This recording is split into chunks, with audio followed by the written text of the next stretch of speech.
And so our authors tell us that although Kierkegaard opposed traditional apologetics, he offered a kind of indirect, as we mentioned, apologetics for Christianity in keeping with his method of indirect communication.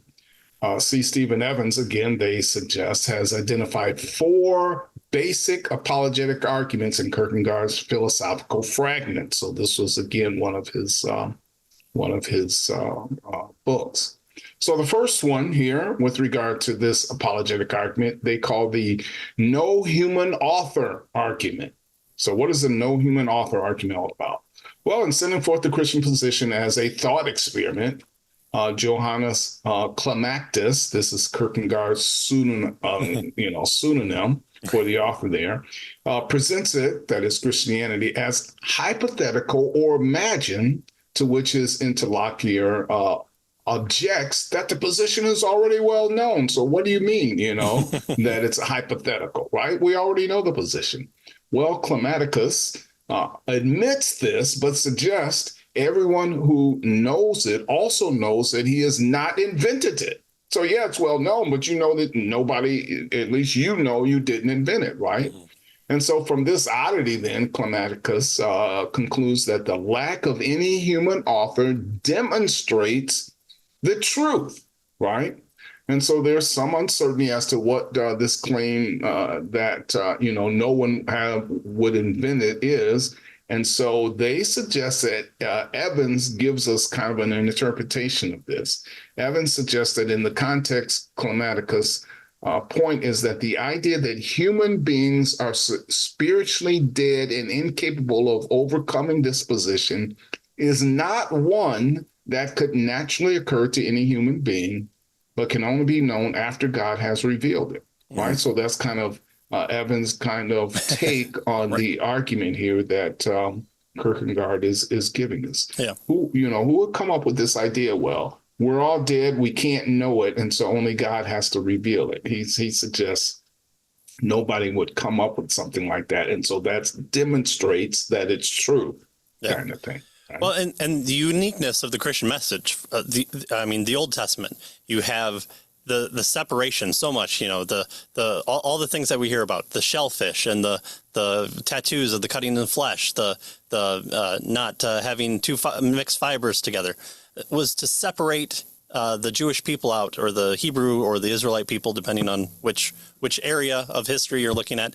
It separates them out from the false gods around them, the false people around them, those who worship, those who did the sacrifice and expected crops,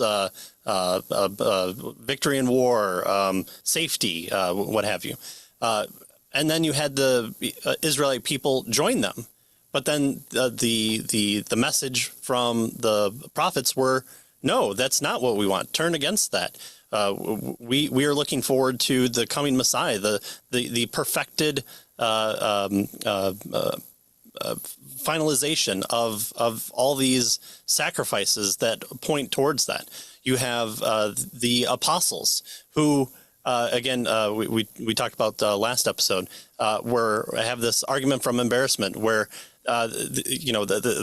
Jesus teaches for those who have ears to hear, and what happens to the apostles?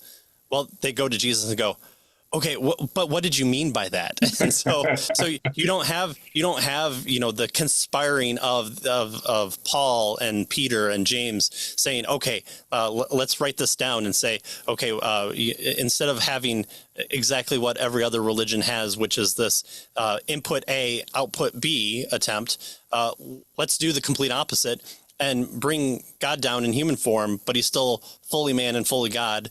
And then let's teach a Trinitarian deity where there's one being with three persons. And so, I could multiply examples upon myself here of talking about the uniqueness of the Christian religion. And what Kierkegaard here is saying is that it's so unique, it's so different. It couldn't have originated. That story couldn't have originated, man. In fact, look at the Muslim religion afterwards. Go conquer by the sword. Well, of course, that's standard religious operating system. That's been known from every other religion. And so do these things and you get output B. Well, that's a return back to exactly what we see within every other framework. But the Christian framework is you can't do anything. And so you have to trust, you have to have faith in the one fully God and fully man and his work on the cross.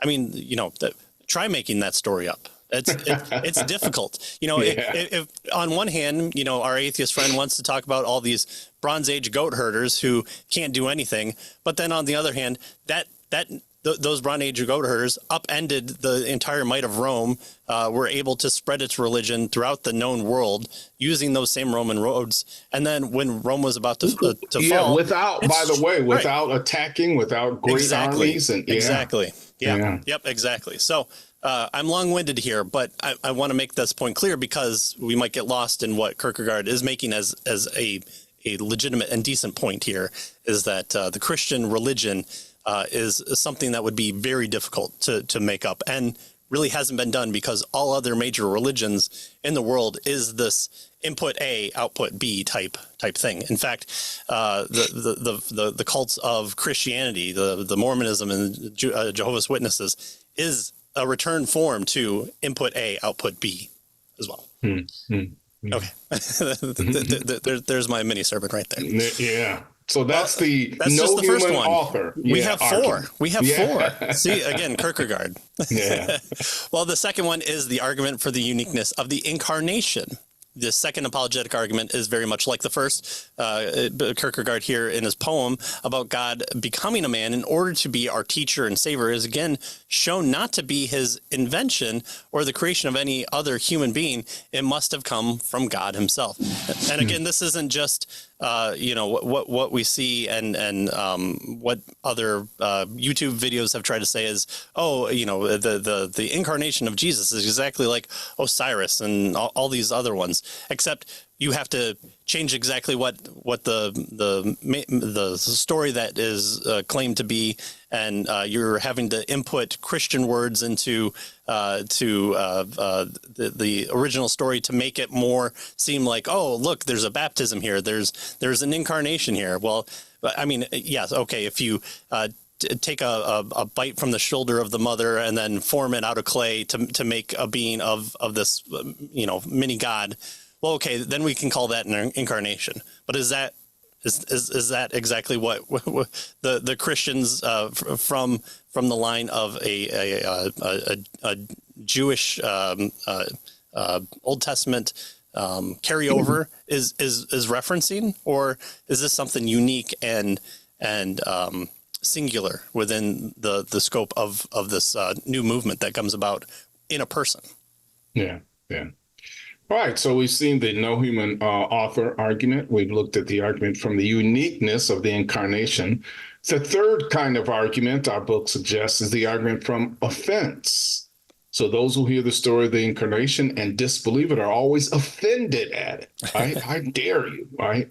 A fact that Climacus takes as confirmation of its truth, right? The very way that they're offended confirms that it's true.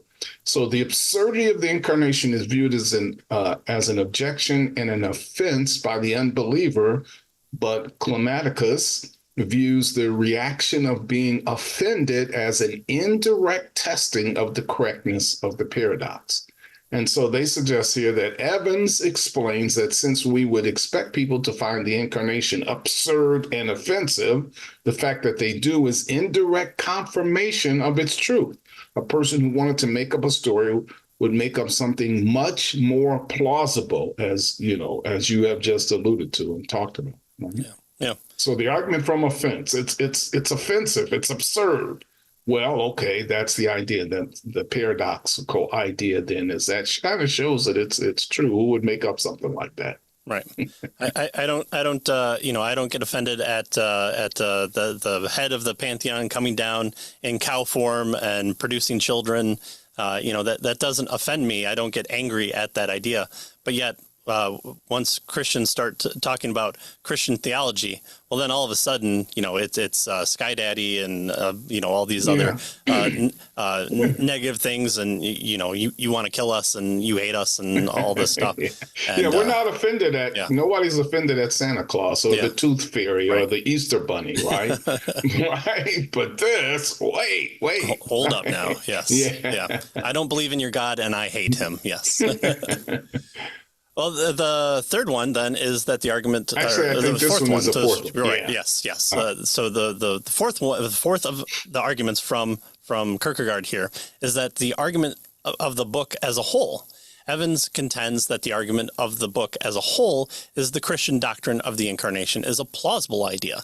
Chapter 1 argues that any genuine alternative to Socrates will have God as our teacher. Quoted as saying, that is, either we follow a great human teacher or we follow God as teacher. Chapter 2 argues that God can be our teacher ultimately only if he gives himself in love by becoming one of us. Chapter 3 argues then that natural theology, rational proofs of God's existence, is a failure, and therefore, if we are to know God, he must reveal himself. Again, here's where the Fideism comes into play here. Chapter 4 and 5 imply the historical apologetics is pointless. Pointless, he says, because faith is produced by an encounter with God and cannot be grounded on arguments or evidence. And again, I would point to this as many a times in debates, you hear the Christian side ask the atheist side, what would it take for you to believe? Well, I don't know, but an all-knowing God would know. Well, yeah, exactly. That's the Christian message in and of itself is this monergistic approach to faith. And so here, Kierkegaard is in good contentions here.